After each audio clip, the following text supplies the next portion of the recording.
Welcome back, everyone. In this video, I want to talk about code splitting and chunking, React Lazy, as well as React Suspense. These are all things that you may have heard in rather recent versions of React, and when you're curious about what they are, they're really just ways that we can optimize the way that our browser downloads the code that we are serving from our website. If you were to look inside of your network tab, I just recently refreshed the website on the homepage, and I want to show you what you see here. So I'm going to remove some of these handles. A lot of what you see here, there are images, there are some different code blocks, some of them being from our Stripe library, some of them being from our own application. But the main thing that you'll really notice is that there is this CSS, which comes from Google API, which is, of course, our Google fonts. We have this bundle.js, which gives us the big bundle of all of our application code. And then there is a bunch of Stripe-related code and some font-related code related to TypeScript for fonts. There's essentially a lot of different library code. The key thing is the bundle.js. The bundle.js is a bundle of all of our JavaScript. If I were to clear this out and navigate to different parts of the application, all of these calls that you see here, these are all for Firestore. This one is for Stripe. These are all images. This one again, Stripe, and this one Firestore. Nothing is being called from our application. If I clear this again and go to the authentication page, we see that there's no downloads. Again, other than a Stripe one. Stripe does its own thing. It's not really important for us. What this means is that when we come to our application for the first time, we are downloading the entire bundle of our application right out the gate. This is very inefficient because as we scale our application, our JavaScript code is going to get rather large, which means the load time it takes to download the entire bundle of our entire application is going to be costly. Why is it that when I'm on the home page, I want to download all of the JavaScript and React code for the sign-in page or for the shop page or even for the checkout page? None of those are important to me right now. The only thing that I should need is just the home page. And this is the whole idea of code splitting. By code splitting, we tell React and Webpack to split up our bundle into the appropriate quantities. Meaning that if I land on the home page, just give me the home page stuff. If I land on the shop page, just give me the shop page stuff. If I land on authentication, then give me authentication. So that is what we're going to do. We're going to use a combination of React Router as well as React in order to split our code at the route level. To do this, we need to use a couple new concepts. The first of which is that we are going to be using React Lazy as well as React Suspense. Both of these are required in order for us to do something known as dynamic imports. Dynamic imports is something that comes from modern JavaScript. It's a modern JavaScript feature. When you do an import like this is a synchronous import, meaning that your JavaScript code is not going to run until all of these imports are successfully brought into this file. Then it proceeds and actually renders and runs the rest of the JavaScript code. With a dynamic import, it's kind of like an async await.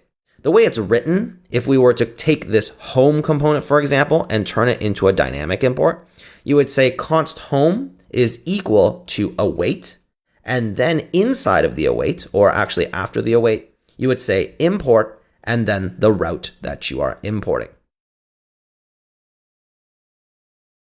Like so. That's how we go from this style of import over to dynamic import. But the problem is that inside of React doesn't actually know how to utilize this. You need to use a combination of React Lazy and React Suspense in order for this to render. So how do we convert this over to React Lazy?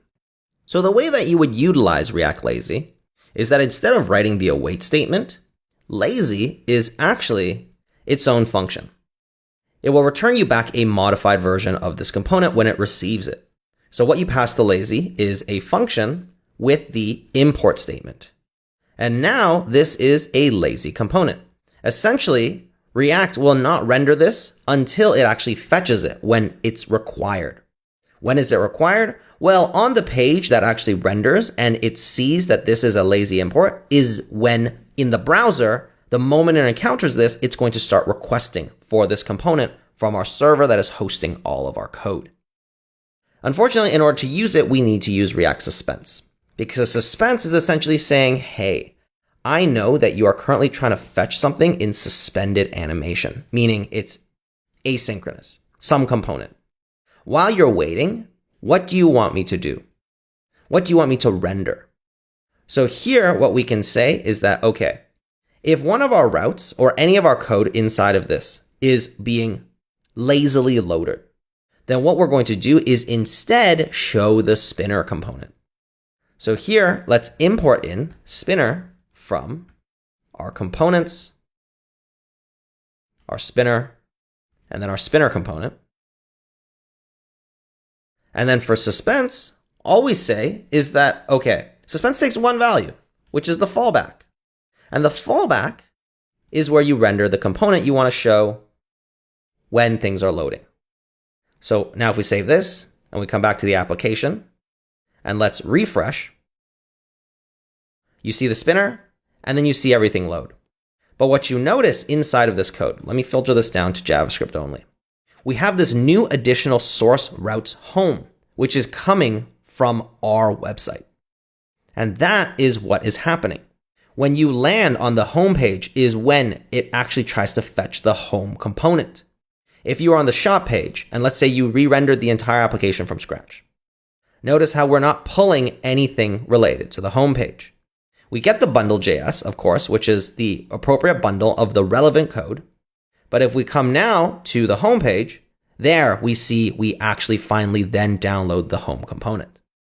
So now it's very easy because at the route level, we can now very quickly wrap the appropriate route components inside of a lazy check. So now I'm going to say const authentication is equal to lazy import of this route.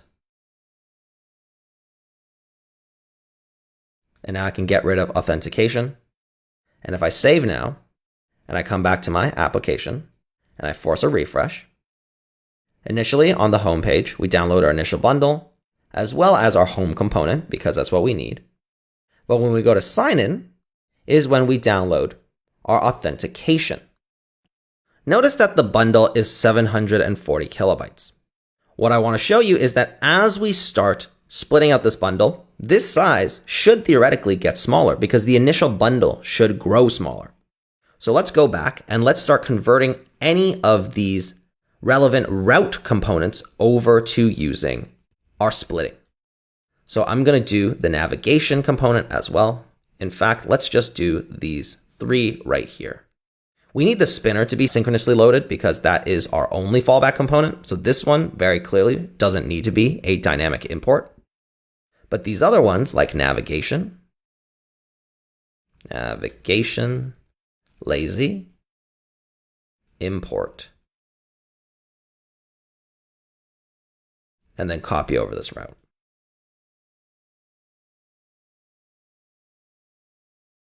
In fact, I think I can do this more efficiently, like so.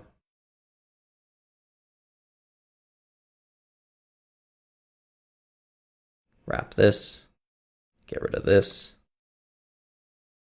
wrap it in lazy, and then we need to wrap these also inside of an import. And now if we save, let's go back to our application once we tidy up some of this spacing. And if we refresh, let's look inside of our network. We do see that our bundle size has reduced. We see it's down to 728 now. Now that number should only get smaller as we continue to code split dynamically imported route level components. So that's it, really. You've learned the majority of the different strategies that React provides for us when it comes to optimizing our performance. We can optimize at the callback level. We can optimize with hooks. We can optimize with React Lazy and React Suspense, as well as dynamic importing. But really, that covers the breadth of the strategies that React has available for us when it comes to performance optimization. I do want to mention once again that throughout this course, you have been learning a lot of the best practices and patterns of how to write optimal and performant code in the first place. Beyond that, we are also really focused on understanding the rendering and re-rendering cycles that exist inside of React as well. With all of that combined, you are now very equipped to begin writing beautiful and performant React applications. So that covers it for our performance section. Thank you, and I'll see you in the next video.